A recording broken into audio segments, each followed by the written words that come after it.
Boa noite, doutora. Boa Boa noite noite. a todos os nossos amigos que estão acompanhando a gente nessa primeira live nossa aqui no Facebook. Queria agradecer a cada um de vocês por nos acompanhar, por aceitar o nosso convite de estar junto conosco aqui hoje. Uma live extremamente importante, onde nós falaremos sobre um assunto relevante, que é o combate à pandemia na nossa cidade. Hoje eu tenho aqui comigo a doutora Wilze, ela que está como uma das médicas responsáveis pelo nosso centro de triagem e a qual eu agradeço muito por ter aceitado o nosso convite de estar aqui, como sempre, dando uma satisfação para a população da nossa cidade sobre todo o nosso trabalho, o que está sendo feito no combate à pandemia e tudo que o município está podendo fazer para preservar a vida do nosso cidadão, tá certo? Então, doutora, vou passar a palavra para a senhora. Mais uma vez, muito obrigado. E eu gostaria de pedir que a senhora se apresentasse para o nosso público que está nos acompanhando aqui hoje. Fique à vontade. Bom, boa noite, meu nome é Wilze, eu sou médica da saúde da família em Salto de Pirapora desde 2006. Minha formação é em doenças infecto-contagiosas. Eu me formei na Universidade Estadual Paulista em Botucatu, depois eu fiz residência em infectologia junto ao servidor público estadual. Trabalhei um tempo em São Paulo na época da epidemia da AIDS, e depois eu fui para a saúde da família e estou desde 2006 em Salto de Pirapora. E agora, não fugindo à minha especialidade, né, com essa epidemia, veio a calhar que eu tive a necessidade de estar no enfrentamento aí dessa surpresa desagradável que a gente teve no último ano. Perfeito. Doutora, está me ouvindo bem? Tá certo. Doutora, para a gente, antes de dar início, a gente recebeu algumas perguntas aqui via Instagram, via Facebook. E antes da gente dar início nas perguntas, eu gostaria que a senhora fizesse um apanhado geral sobre o cenário, o que a senhora está sentindo ali, trabalhando dentro do centro de triagem, como que a senhora sente que a doença tem avançado no município, o que a senhora tem sentido? Bom, é o esperado. A gente sabia que a doença estava chegando no interior, né? Ela começou nos grandes centros, depois ela se espalhou, né? E para nós foi uma gratidão ao Poder Executivo em adotar a nossa estratégia de tratamento pré-hospitalar, né? Igual nos moldes da Prefeitura de Porto Feliz e alguns outros municípios no Brasil afora, que eu acho que isso foi a grande diferença e está sendo claramente entre as cidades, por exemplo, bem próximo onde eu moro, Sorocaba, Votorantim, né?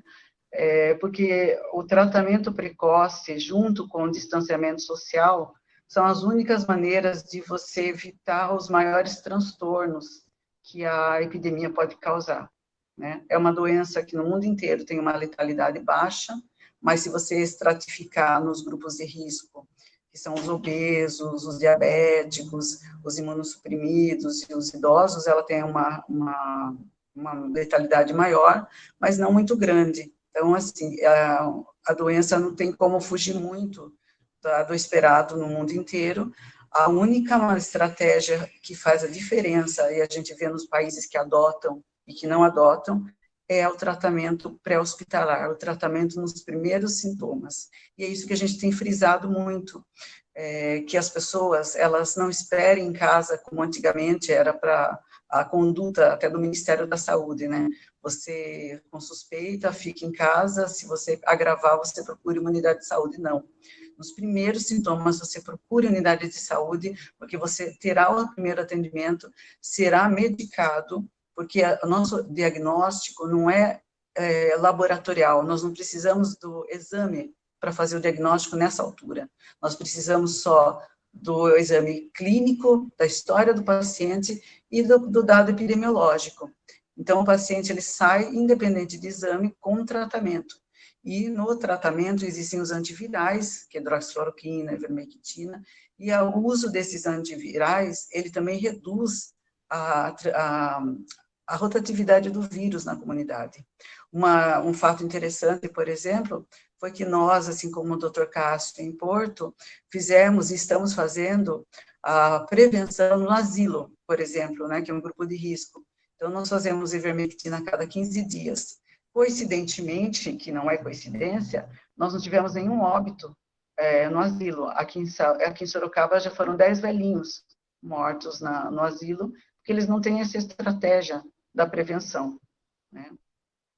Então, eu acho que nós estamos no caminho certo, tanto que os números falam por si. Hoje, nós temos 12 óbitos na cidade, né? O que passou pelo Covidário, até hoje, inauguramos o Covidário dia 6 de julho. Até hoje, passaram por nós 880 pessoas, dos quais foram 4 ou 5 internações, uma delas, 2 em UTI, um rapaz que saiu da UTI, felizmente, e a Dona Idê, foi o único óbito que a gente teve a tristeza de presenciar dentro do nosso atendimento. Nós temos hoje na cidade 3 polos, na verdade, de atendimento, um na Barra, por ser muito distante, a equipe da Barra, ela está dando suporte de atendimento lá mesmo, o Campo Largo, que é uma outra região bastante grande, e acredito que seja o polo de mais casos, e o nosso, que pega os demais bairros da cidade. Perfeito, doutora. Então, se a senhora me permite aqui, antes de dar início no questionário, eu gostaria de fazer uma pergunta para a senhora. Na verdade, não é nenhuma pergunta, é um pedido de esclarecimento. Referente aos exames, doutora. Existe muita dúvida por parte da população referente aos exames. Nós até recebemos algumas perguntas aqui, mas eu vou sintetizar através da minha pergunta.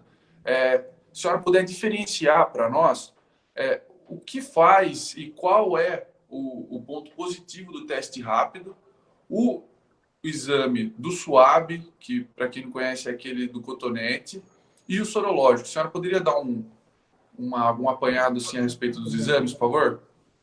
No SUS, nós contamos com o teste do PCR, que é o SWAB, que é um exame onde você detecta o vírus. Esse exame é realizado do 3º ao 8º dia de sintomas, né? E até há pouco tempo ele estava restrito a certas populações, grupos de risco, profissionais de saúde, profissional de segurança pública, os parentes dos profissionais de segurança pública e da saúde e os professores. Agora, o acesso está um pouco maior para o teste de PCR. Bom, se o paciente chegou no primeiro dia de sintoma, ele não vai ser realizado nenhum exame, porque os mesmos anticorpos para detecção no nosso teste será conseguido só a partir do 3º dia. Então, do 3º ao 8º dia, eu posso fazer nesses grupos preferencialmente o PCR.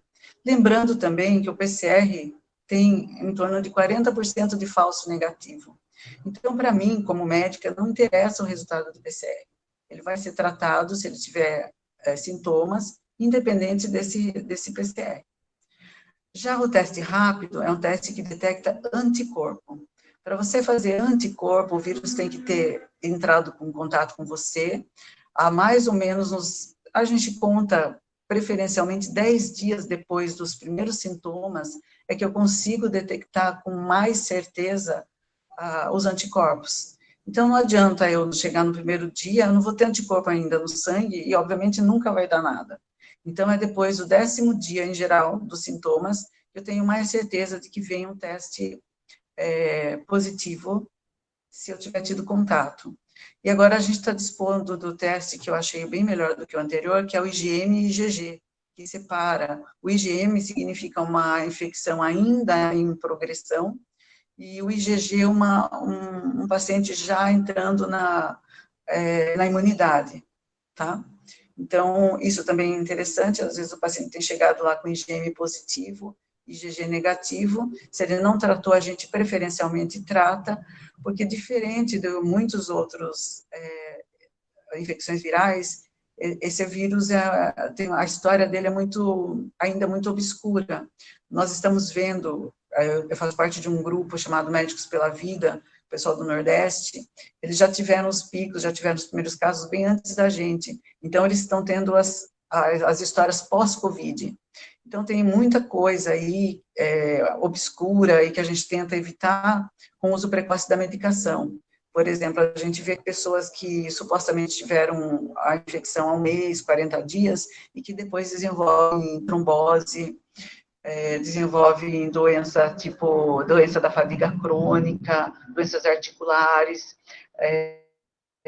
Tem pessoas que ficam sequeladas da própria doença pulmonar, que é o mais grave e mais mortal dos sintomas, né? Então, o que faz a diferença nisso é o tratamento precoce. Eu sempre falo, os pacientes passam comigo, eu falo, o tratamento, ele tem efeito colateral quase nenhum, quem passou por ele sabe. E se ele não tiver, não tem problema ele tratar.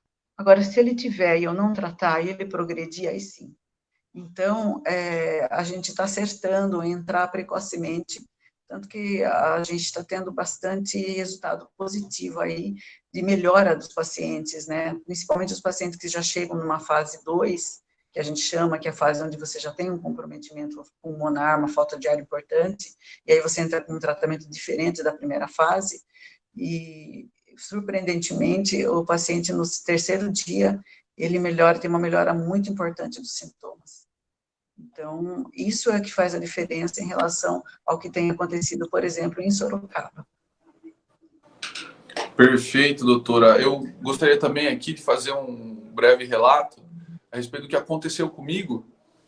Eu sou um dos pacientes que foi tratado pela doutora Wilson e com 30 dias de antecedência, né? Obviamente que eu não sabia que eu ia me contaminar, mas 30 dias antes, por um acaso, eu estive no posto de saúde do centro, conversando com a doutora Will, e ela me recomendou que tomasse a ivermectina, a vitamina D e o zinco. E eu tomei, minha esposa tomou, meus familiares tomaram. Apenas eu e minha esposa pegamos o Covid. E graças a Deus tivemos praticamente sintoma zero. Né? Assim como a doutora falou, eu tenho certeza que não é coincidência, que fez toda a diferença nós termos tomado esse medicamento antes. E é nesse sentido que eu tenho orientado, principalmente meus familiares, amigos, colegas, aqueles que a gente tem proximidade, que a gente gosta, que é bem, temos orientado a tomar ivermectina mesmo, né? Exatamente. E até alguns dias atrás, doutora, surgiu uma nova regulamentação aí a respeito da ivermectina. Exatamente. Né? Isso é lamentável, né? Lamentável. Porém, o que a gente tem orientado, como a gente está no pico, a gente está pedindo que as pessoas façam o uso da ivermectina a cada 15 dias, o uso de zinco semanalmente e o uso de vitamina D mensalmente, numa dose alta, principalmente os grupos de risco. As pessoas poderiam estar indo aos postos de saúde onde elas fazem parte e pedir no acolhimento a receita de ivermectina para fazer isso aí. Os pacientes que têm passado com a gente tem prescrito para os contatos a receita de ivermectina, exatamente assim, por quilo, a cada 15 dias até acabar a epidemia. E a vitamina D, 50 mil unidades para adulto uma vez por mês, e o sulfato de zinco de 100 miligramas uma vez por semana. A melhora da resistência imunológica faz com que os casos sejam menos agressivos. A gente sabe que a mortalidade com nível de vitamina D alta é bem menor. Então, por isso que a gente tem focado no uso desses medicamentos. Então, isso daí são trabalhos feitos em várias partes do mundo e realmente tem dado resultado. Tanto tem dado que nós estamos trabalhando desde dia 6 de julho, né, a nossa equipe, ninguém adoeceu. A gente testou no final do mês. Então, nós temos, em média, 30 atendimentos por dia, basicamente quase todos Covid, raramente um ou outro não é, sintomático, né, respiratório. E nós todos, principalmente as meninas de linha de frente, ficam lá pertinho dos pacientes, fazendo toda a triagem, não foram contaminadas. Mas a gente está em cima. Particularmente profissional de saúde, a gente está pedindo o uso também da hidroxicloroquina na prevenção, porque o contato é muito próximo e muita carga viral.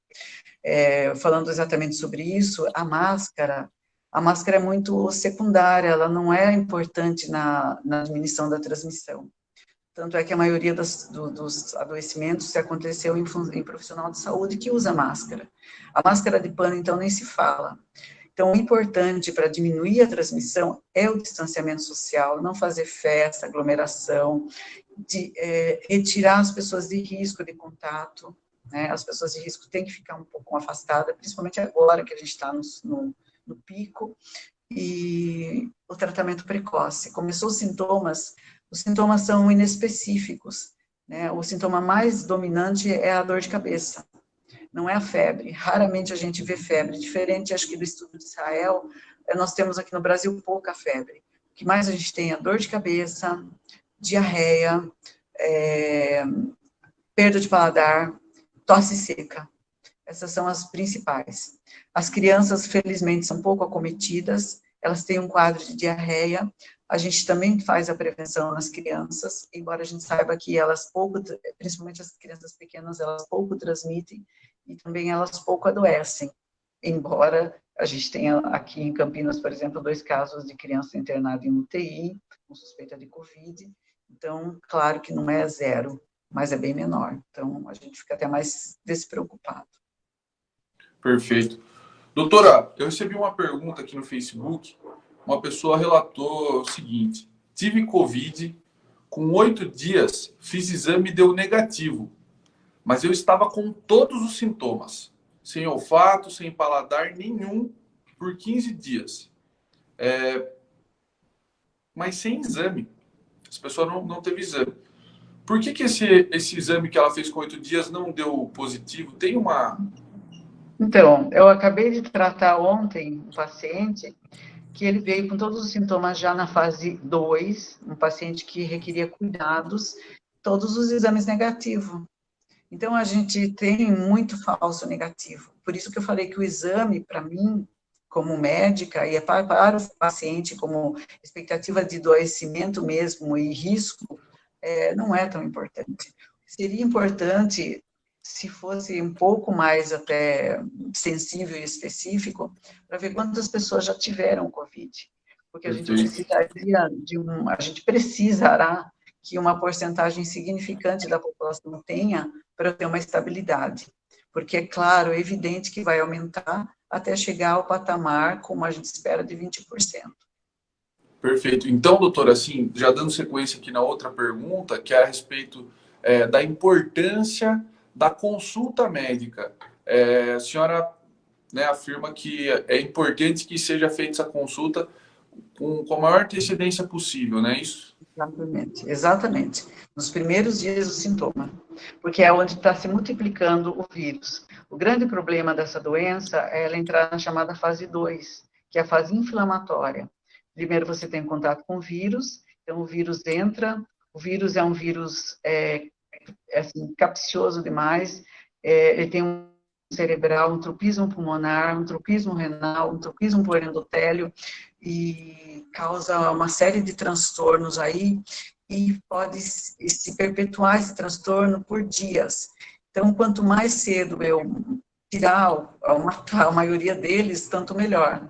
Os remédios de primeira fase, a hidroxicloroquina, particularmente a hidroxicloroquina e a ivermectina também, o zinco, que faz parte do tratamento, esses 3 são antivirais.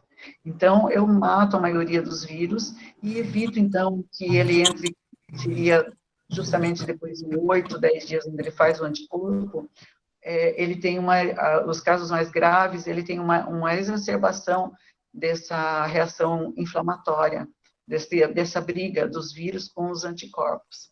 E é isso que causa a maioria dos problemas mais sérios que levam o paciente a óbito. Então, se eu não tiver muitos vírus, eu não vou ter essa reação, eu vou quebrar isso aí. Então, a ideia é exatamente isso. No início do tratamento dos sintomas, os pacientes mesmos falam, olha, eu não sei se eu acho que é sinusite. Pode até ser, mas é melhor tratar. Com certeza. Exatamente. Eu hoje mesmo atendi 2, falei assim, não, pode até não ser, mas mal não vai fazer, nós vamos iniciar o tratamento, né, e aí depois a gente vê assim, né, não vai... Doutora, a senhora acabou de dizer que a ivermectina agora é só com a prescrição médica, mas a gente está recebendo perguntas aqui que o pessoal está perguntando a dosagem. Existe uma uma miligrama correta, uma coisa assim? A dosagem da bula, a mesma usada para vermífugo, como vermífugo, né? Porque é tradicionalmente usada contra piolho, sarna, por quilo de peso. Por exemplo, grosseiramente falando, é um comprimido a cada 30 quilos.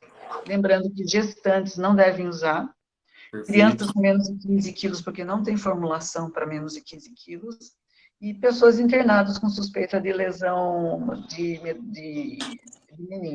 meningite. O resto, hipertenso, cardiopata, velhinho, todos podem usar a ivermectina. Ela não tem contraindicações, a não ser essas três aí. Perfeito. Doutora, uma pergunta que muitas pessoas me fizeram, fazem desde o início da pandemia, foi uma das que eu mais recebi desde que nós anunciamos a live, é a opinião da senhora com relação à hidroxicloroquina.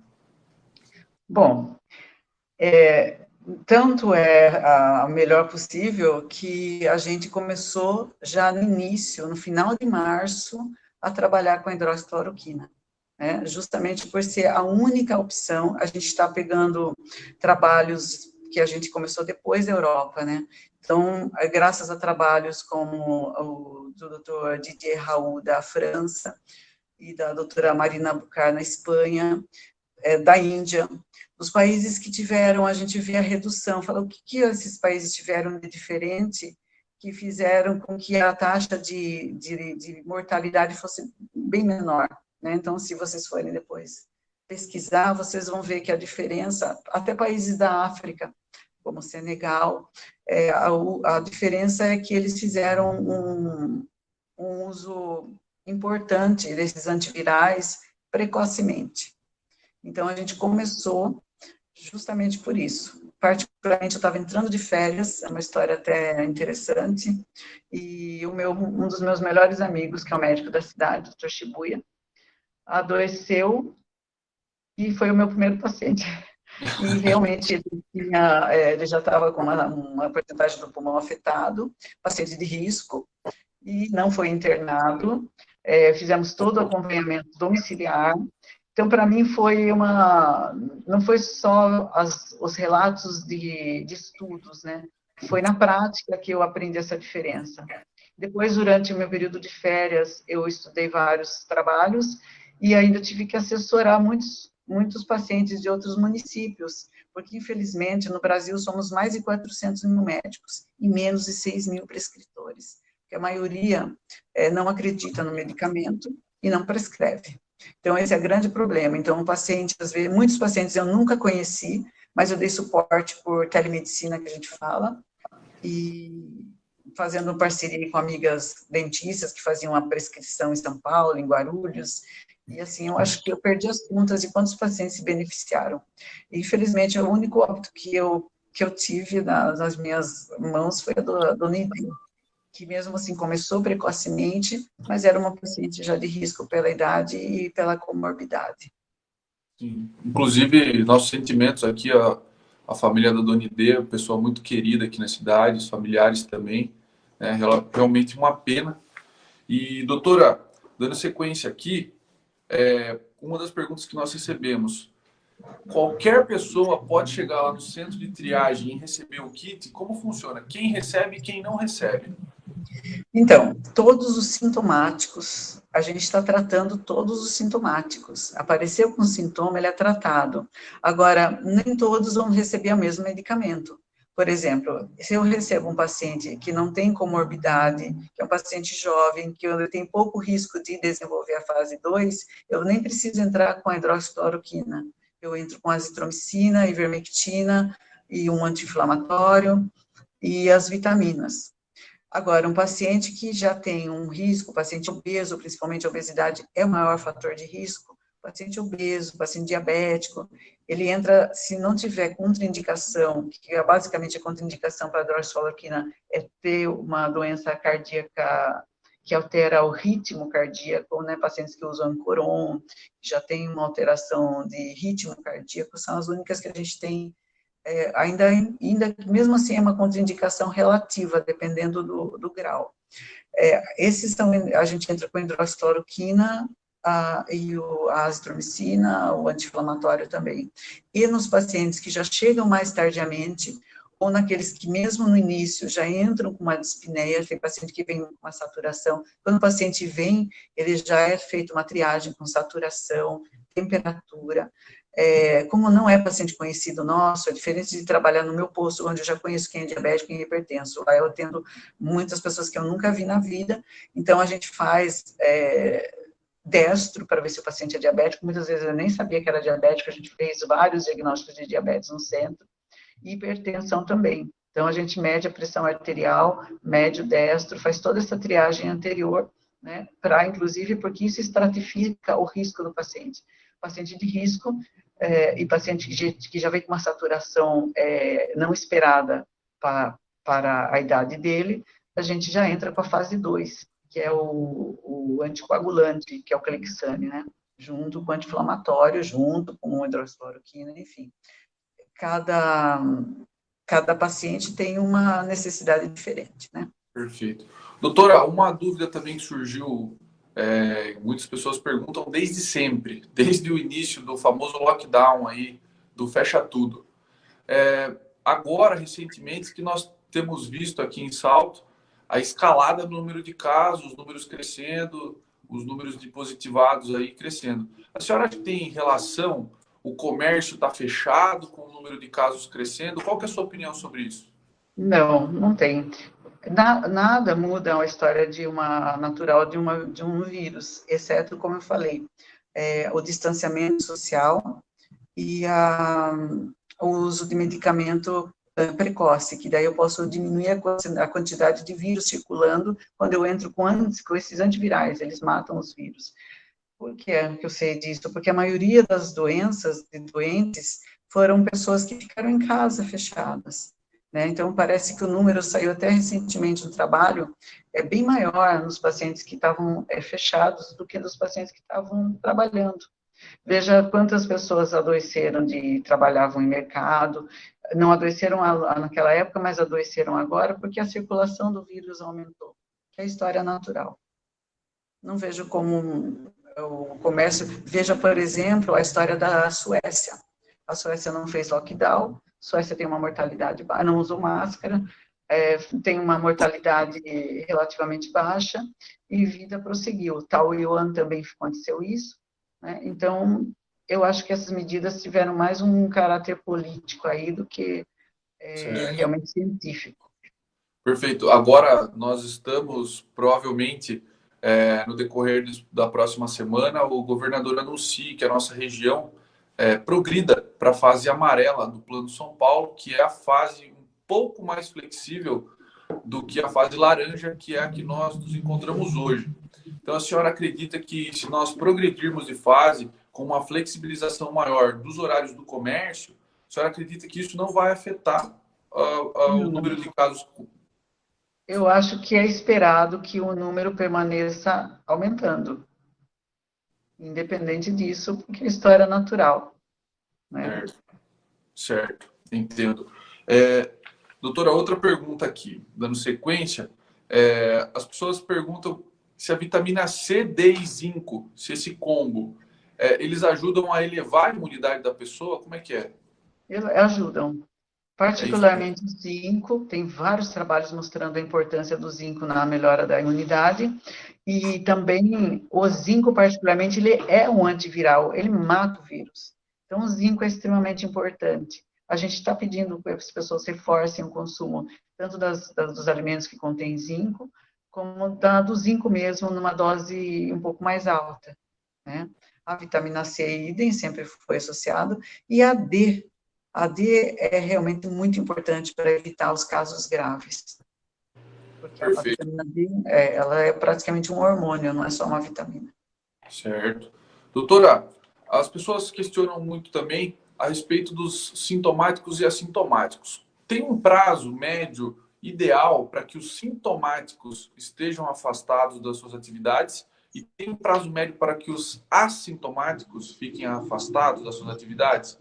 As pessoas Olha, perguntam com relação aos atestados, porque um que testou para Covid, mas estava assintomático, ficou afastado poucos dias, o outro testou positivo também, mas ficou mais dias. O que diferencia isso?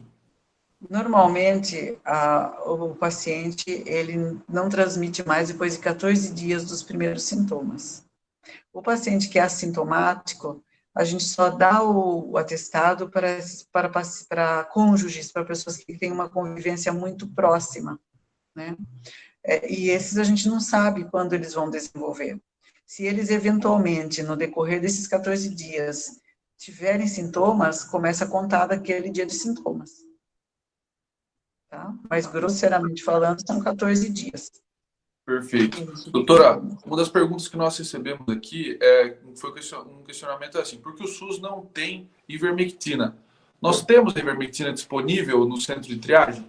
Nós temos, só que não para a população como um todo. Nós temos para o paciente que está com os sintomas. Para os sintomáticos, nós fornecemos. Nós não Certo, temos nem para os contatos e nem para a população como um todo. Mas certo. nós temos o kit para os sintomáticos. Perfeito. As pessoas perguntaram o prazo de alta também. Eu acredito que os 14 dias que a senhora mencionou sejam, então, o ideal para que a pessoa se afaste realmente de todas as atividades, né? Só aumenta isso naqueles casos mais graves, né? Tem paciente que está tratando 10 dias, o cara não melhorou. Obviamente, esse cara vai demorar mais para ser liberado, não pela transmissão, mas porque clinicamente não tem condição de trabalhar. Perfeito. É normal, doutora, confundir a sinusite com o Covid? Muitas pessoas falaram isso. Porque o principal Dor, sintoma cabeça. o principal sintoma é essa dor de cabeça. A diferença, e eles falam muito claramente, é que é uma dor de cabeça diferente do que eles têm, e é uma dor de cabeça que você toma um medicamento, passou nem meia hora, começa a voltar de novo a dor, uma dor de cabeça persistente. É diferente da dor de cabeça, habitualmente os pacientes falam claramente isso.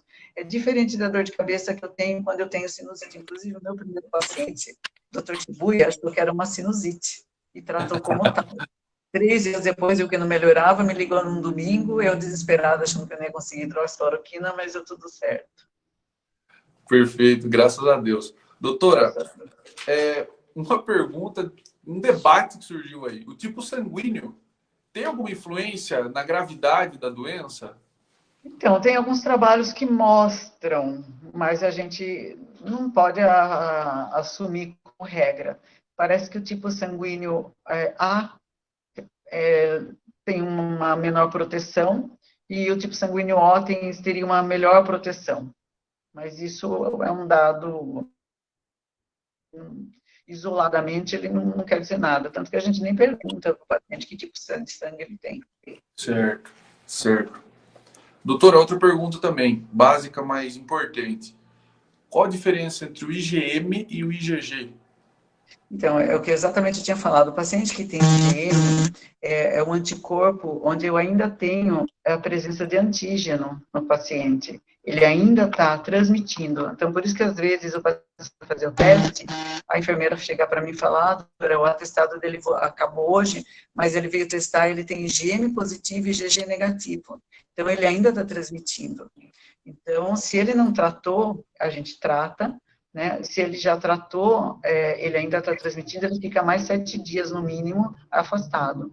E o IgG significa já só o anticorpo, que é o protetor, que ele não tem mais, teoricamente, vírus circulando para causar transmissão. Perfeito. Doutora, outra pergunta aqui dando sequência é a seguinte. Comparando com algumas cidades vizinhas, aqui em Salto o número de mortes está inferior. Isso é sorte ou estamos fazendo algo diferente de outras cidades? Nós estamos fazendo o tratamento pré-hospitalar. Nós estamos tratando antes que eles adoeçam. Essa é a grande diferença. Nós, Porto Feliz, acho que Tatuí, Boituva, tem umas cidades aqui próximas também fazendo. Infelizmente, cada vez mais municípios, porque a diferença é nítida, não é sorte, não é coincidência. É um tratamento precoce. Tratamento antes dele realmente adoecer. De A uma senhora forma mais acredita, grave. a senhora acredita que se nós tivéssemos o centro de triagem lá, sido criado lá atrás, desde o início da pandemia, a senhora acredita que a gente teria tido uma situação um pouco melhor agora? Não, porque ia ser o mesmo. A gente criou no momento certo, né? Não tinha quase caso. A gente até foi um absurdo, você lembra? Parou tudo e aqui a gente não tinha caso nenhum, né? Sim, Então a gente seguiu uma epidemiologia que não era nossa, né? Eu já estava tratando desde março, desde final de começo de abril, como eu falei, mas quando eu voltei de férias em maio, eu já estava fazendo o tratamento e eram pouquíssimos casos que vinham no posto de saúde para tratar. perfeito. Doutora, uma outra pergunta que eu recebi pelo Instagram é se nós vamos chegar à chamada imunidade de rebanho antes da Mas vacina. espero profundamente, sim, porque a história da vacina é uma história nebulosa, é uma vacina de DNA, a gente não sabe uma técnica diferente de todas as vacinas. Nós sabemos pela história das vacinas anteriores que não se consegue fazer uma vacina e ter todas as fases de segurança em menos de 2 anos. A ideia é que a gente chegue mesmo. E parece que infelizmente, algumas medidas, como o isolamento, lockdown, o uso de máscara, foi justamente para diminuir essa suscetibilidade, para que você fique mais tempo tem anticorpo para ser suscetível a uma eventual vacina. Também acho que tem um caráter político aí nisso. Certo, doutora. Caiu meu celular aqui, só um minuto. Doutora, vou fazer a pergunta para a senhora responder enquanto eu arrumo o celular aqui, tá certo?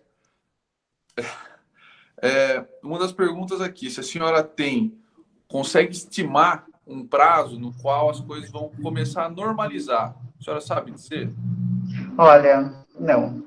A gente até sempre está falando, quando será que a gente vai fechar esse covidário? Não sabemos. Talvez daqui uns 2 meses. A gente tem uma ideia pelos estados do Nordeste, né? Os estados do Nordeste, por exemplo, onde eles já tiveram grandes problemas, hoje eles estão relativamente tranquilos. Demoraram desde o do pico, os que tiveram a felicidade de fazer o tratamento precoce, como Belém chegou ao cúmulo também de quase 100% de leito ocupado, um caos, e eles só saíram do caos graças à introdução do medicamento. Talvez o uso desse medicamento, principalmente porque eles são antivirais, diminui a circulação do vírus, acredito que seja um pouco parecido com um deles, 2 meses depois do pico. Perfeito, doutora. Já me recompus aqui com o meu celular. Doutora, uma pergunta que eu recebi também através do Instagram é: quanto tempo o vírus fica ativo nas superfícies? Foi um assunto muito debatido no começo da pandemia, a gente viu matérias aí na televisão. Isso daí é uma coisa meio. Depende do material, né? No aço ele fica dias, na poeira ele fica horas. Tem uma tabelinha, até no Ministério da Saúde, da página deles, sobre isso. Mas a gente acha, sinceramente, que isso não foi tomado uma importância maior do que teria, né? Porque se a gente tiver o cuidados básicos de lavar as mãos, é o suficiente, né? Então, depende muito da superfície. No aço, ele fica muito mais tempo, dias, e em poeira ele fica horas. Certo.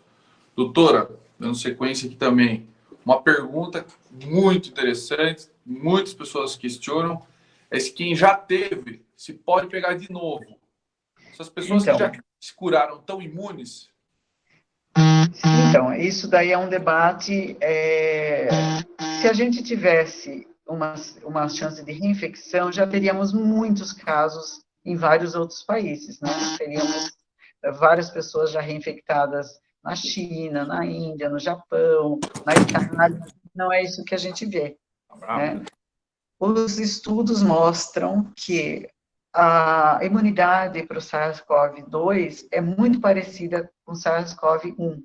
Ou seja, uma vez tendo a doença, você deve ficar imune por pelo menos 17 anos, mesmo se você desaparecer do seu sangue o tal do IgG. O que a gente vê, que as pessoas falam que é reinfecção, na verdade, chama recaída, que o paciente que não foi tratado. Então, o paciente não foi tratado e ele teve uma recaída. Certo, doutora. Eu estou me ajustando aqui com a câmera que caiu aqui no tripé. Acontece.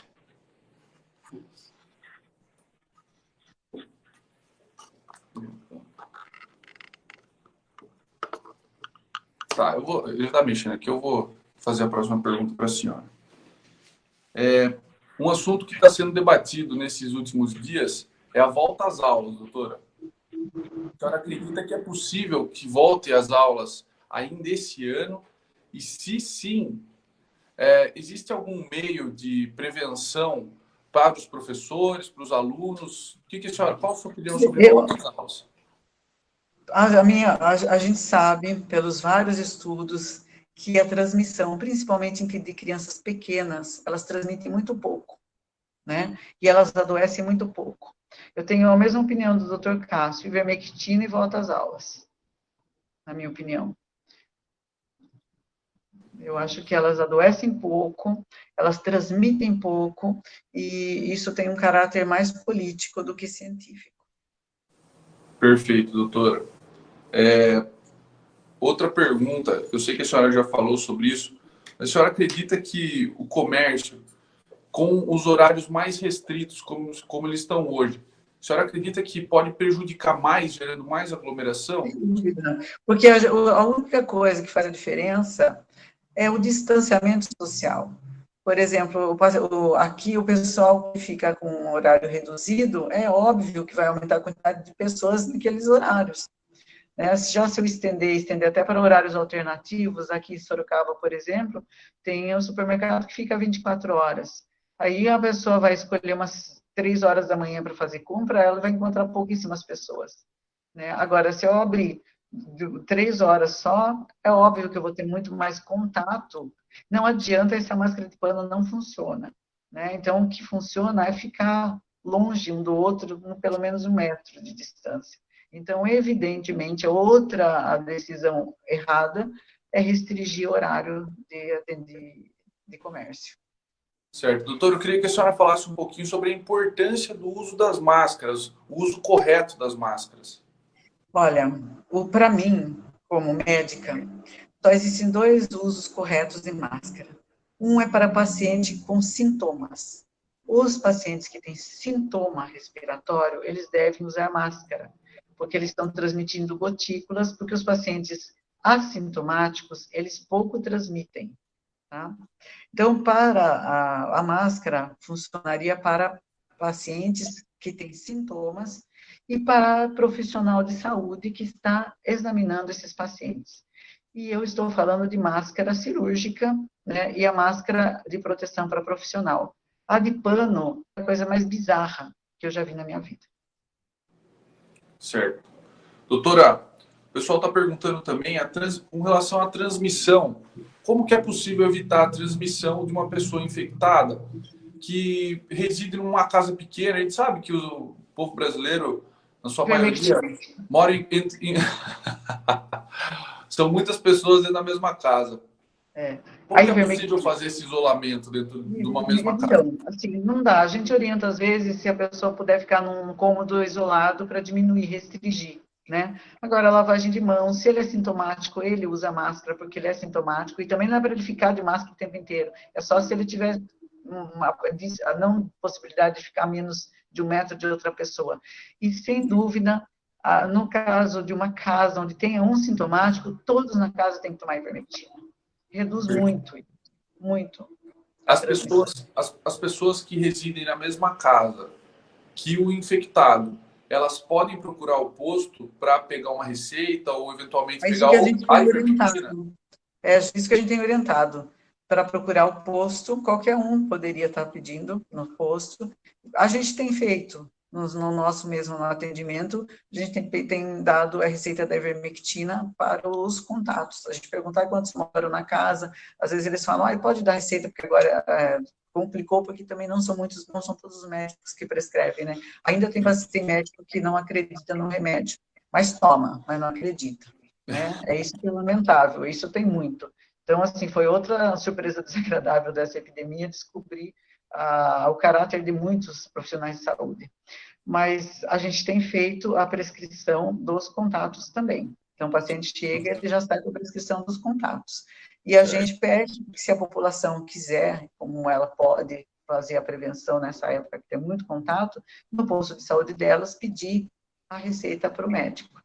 Certo. Doutora, para o pessoal que está me perguntando aqui também, quando o SUS não fornecer a ivermectina, é muito caro? Custa muito caro? A ivermectina, então, não era caro, né? Tudo ficou caro, né?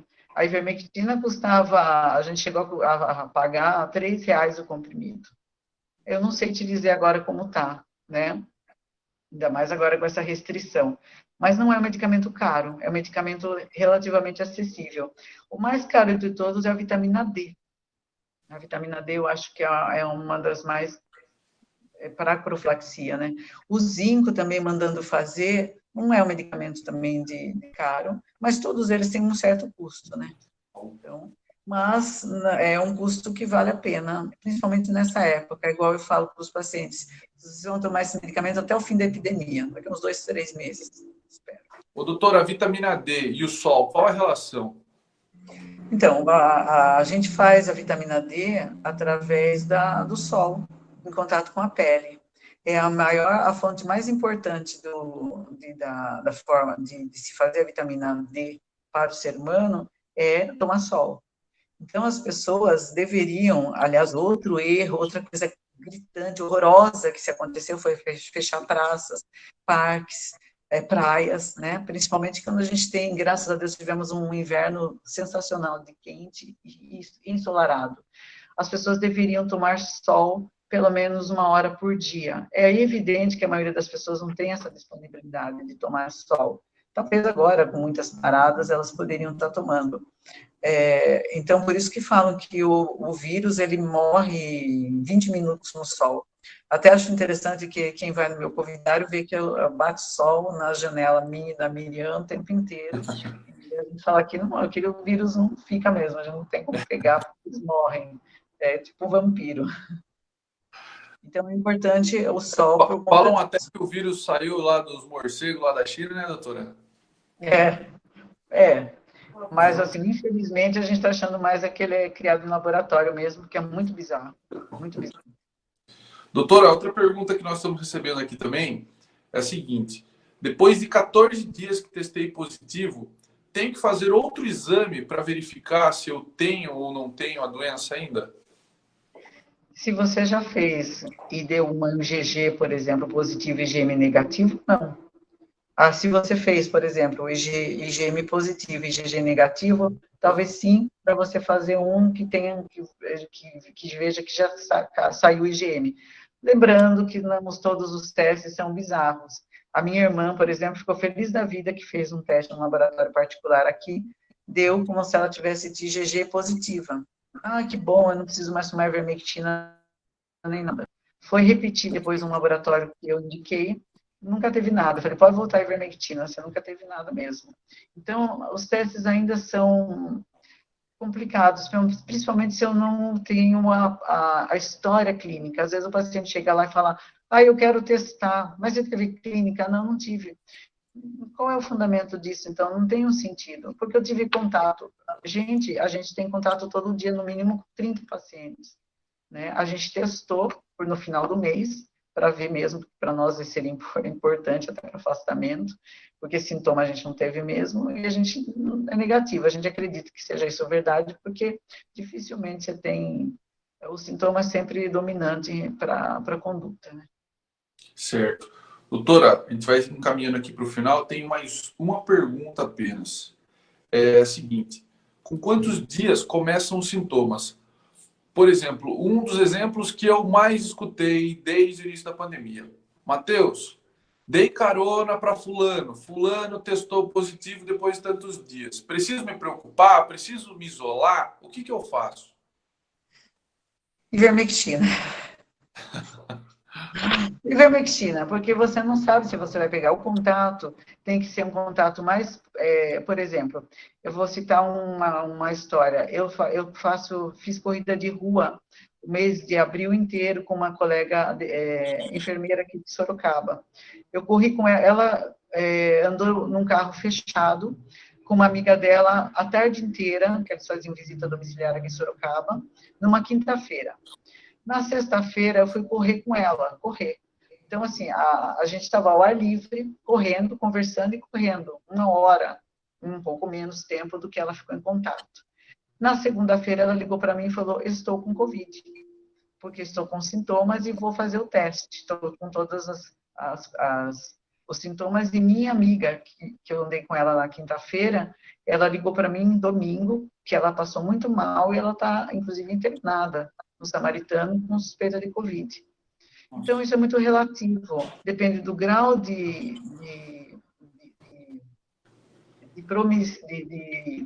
contato, né? Se você ficar num contato num ambiente fechado, é diferente de você ficar num contato ao ar livre.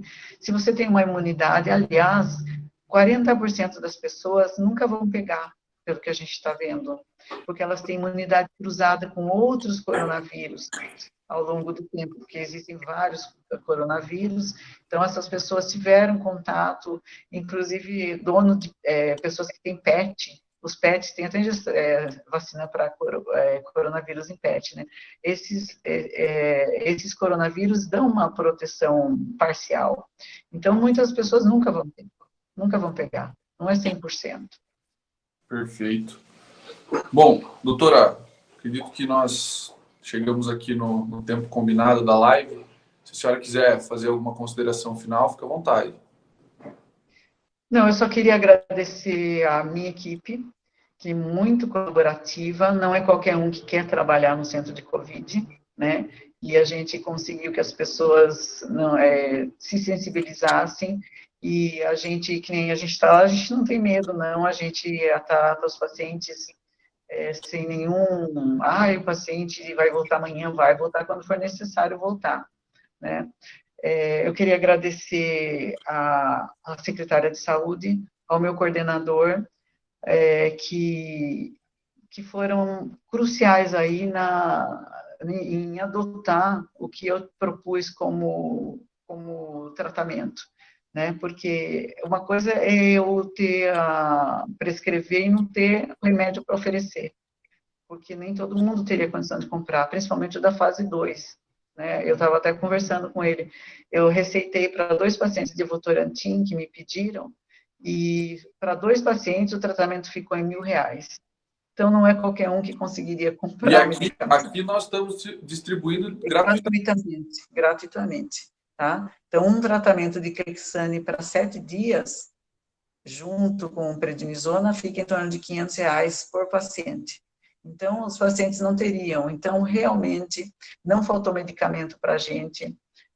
As pessoas que tomam medicamento, não é qualquer um que precisa do Clexane, por isso que um sai com um remédio, outro sai com outro, como a gente já falou no começo. Tá? Eu queria agradecer muito essa colaboração, esse abraço ao nosso entendimento do que faria diferente e que a gente acha que faz mesmo. Eu até queria saber depois se alguém aí na live foi tratado lá e como foi a experiência, né? Porque a gente tem bastante casos, assim, gratificantes, que a gente sabe que fez a diferença, né? E que não foi coincidência, foi meu medicamento precoce, entrado precocemente. A gente lamenta que as pessoas não procurem, achem que é só uma gripe. Pode ser, como eu falei, Matheus, pode ser só uma gripe comum, mas na dúvida, se a gente está numa epidemia de uma doença grave, vá lá e tome seus medicamentos. Quem tomou sabe que os efeitos são pequenos.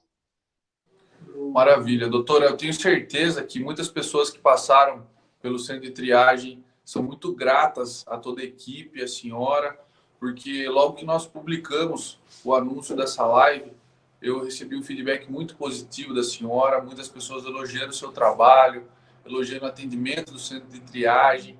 Então, a gente agradece imensamente a sua coragem de ter implantado esse protocolo aqui na nossa cidade. Nós realmente temos que agradecer muito a senhora e agradecer demais a sua equipe, todo o pessoal que está lá no centro de triagem também, são pessoas maravilhosas, que não estão fugindo do combate, não estão fugindo da linha de frente, estão ali todos os dias. Eu tenho estado lá frequentemente, conversando com alguns funcionários, a gente sabe que tem familiares que são grupo de risco, né? E mesmo assim Exato. estão lá enfrentando, colocando a vida da população à frente da deles. Então, mais uma vez aqui, o nosso muito obrigado pelo trabalho de vocês. Eu queria agradecer também a sua disponibilidade de fazer essa live aqui com a gente hoje.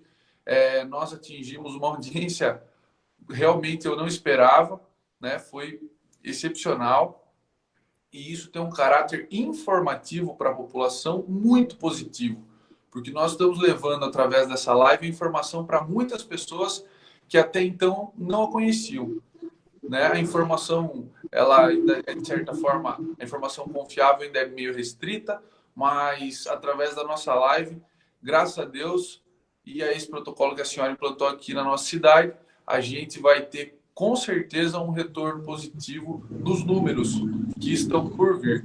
Então, doutora, muito obrigado mais uma vez. Muito obrigado a todos que acompanharam a nossa live até aqui. A live vai ficar gravada tanto aqui no Facebook, depois a gente vai postar de novo, para quem não conseguiu acompanhar ao vivo poder assistir também. E uma boa noite e o nosso muito obrigado a todos. Fiquem todos com Deus e se cuidem. Boa noite. Tchau, tchau.